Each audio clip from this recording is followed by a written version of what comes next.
कित्याक आपणाकूच उंच काडटा ताका देव खाला उडयतलो आनी आपुणूच खालती जाता तांकां देव उंच काडटलो. देवाक आनी गोरवाक पडना अशें म्हणटात. देव काकळुतीन भोल्लोल्यांक ल्हानविकाय जिवीत चलयता आनी देव करपा दुसऱ्यांक फावो जाता जाल्यार गर्व घेवन जियेतोल्यांक निड्डूकाय आपलेपण देवा कडल्यान पयस दवरता आनी देवाचेर आड जाता. जायते फावटी हांव एकलोच बसोन आसता तेन्ना म्हज्या जिविताचेर नदर घालून नियाळटालो. गर्वाक लागून हांवें कितल्यो चुकी आदारल्यो. त्याच बराबर हांवें गरजेवंतां आनी अदीक करून म्हज्या कुटुंबा सवें सेवा आनी बऱ्यो करण्यो केल्यो. देव हें सगळें विसरोन म्हजेर जळटलो काय?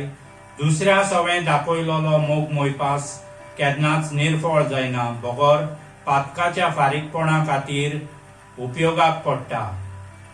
गर्वान बरोवन केन्नाच व्हडपण उलयनाका, कारण गर्वाक वखद ना.